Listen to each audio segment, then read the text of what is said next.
Football Friday, and we welcome in Chris Brown to talk about Bills and Patriots, a Sunday night affair, another late night on tap for us, fourth home game in the first five, and it'll be a late one. A whiteout as well. Brownie, are you going to wear white? The Bills are asking everybody to wear white. Is that white dress shirt, white tie, white jacket? Are you taking part? I'm not going full Al Davis, but I do have a white quarter zip that will be on. Not that it's going to translate all that well to radio, but we will be properly attired. All right, good. So everybody out there wondering if they should do their part, Chris Brown doing his part, wearing the white quarter zip. Have you looked at the jerseys yet? And I mean, I think they might be a little tougher for you to see numbers and names, but have you thought about that at all as you get ready for this game play-by-play wise? Oh, I've thought about it. Yeah, the silver, numbers are outlined in blue. Okay. So I'm really kind of hoping that pops enough to see those.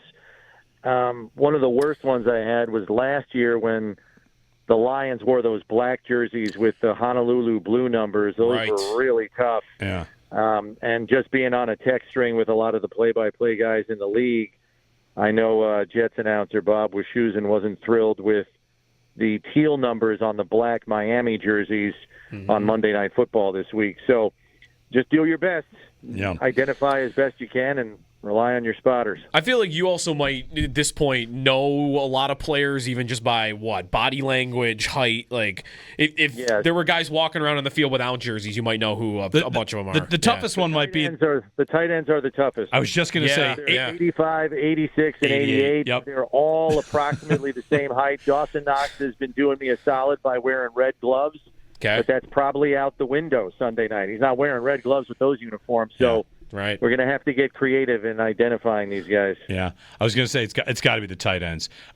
Chris, for this game, I feel like Bills fans enter a lot of games confident, and especially in the division, even though division games are tougher, and a lot of the players talked about that, division games are always tougher.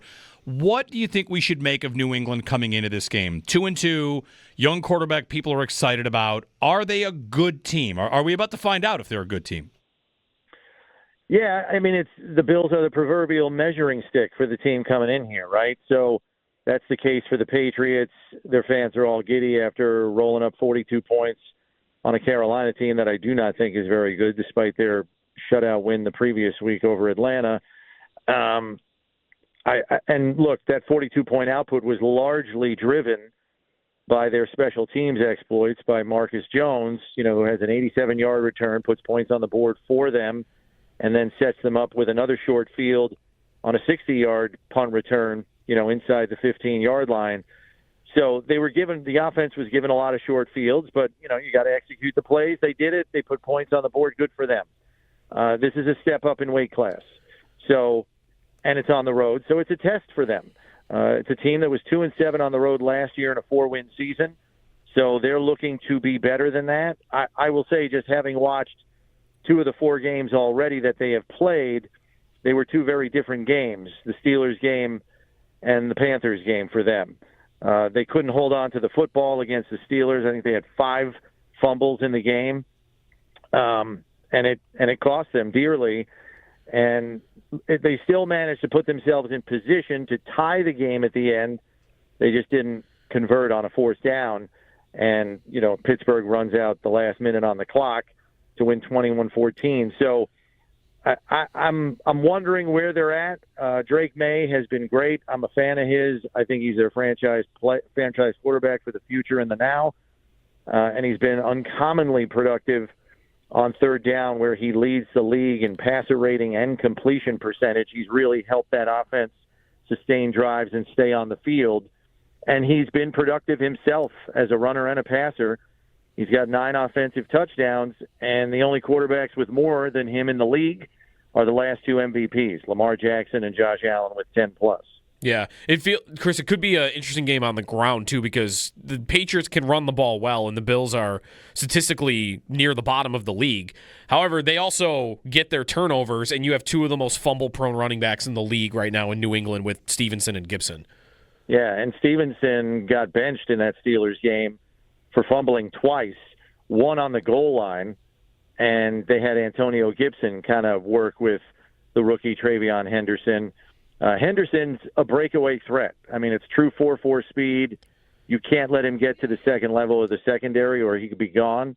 So you really got to wrap him up sooner rather than later and, hope people are rallying to the football to help you get him on the ground.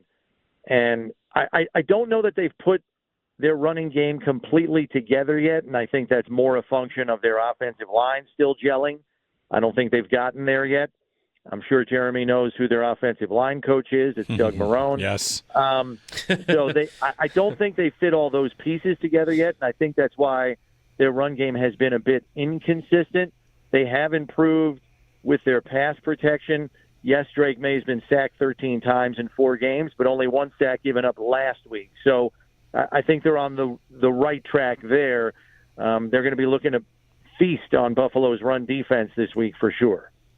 Bills themselves will want to prove they can run it against just about anybody. New England's run defense comes in looking pretty good, but this might be the best they've faced. Chris, you feel like it's going to be the same formula we see, which is lean on James Cook, look for him to make a couple plays, and kind of just control things in a home game and wait for New England to make a mistake? I think they'd be apt to start that way. And look, I know the numbers look great against the run. I didn't think they did a particularly good job defending the run against the Steelers. Jaylen Warren was having his way with them for long stretches of that game, and that line was moving people off the ball, which was surprising to me because I view their defensive interior as very good, but they even play 50 front. They'll play 3 defensive tackles with their 2 edge rushers on 1st and 10 or obvious rundowns, and then go to a 4-man front, later in the series. So I was interested to see that and wonder why. And I think what the Bills might do if they go 50 front against Buffalo is try to get them out on stretch plays and just let James kind of run out to the edges and then hit his hole when he sees it open up. You get big guys on the move, that's when you can victimize them. So if they throw 50 front at the Bills, that's kind of what I'm expecting. Chris, it's Diggs' return to Highmark Stadium. Do you expect anything in terms of loud booing? Do you think it'll even be noticeable? And 2, what are you seeing from him at this point? He just had his best game. He's definitely not, running routes down the field like he used to. It's more short, but he is back and is their leading receiver on the year. Right, and most of his bigger plays have come on off-script plays. With May buying extra time, and then he finds a way to get open, having, run scramble drills for 4 years here in Buffalo with Josh. That comes very naturally to him. And that's where some of his longer pass plays have come from.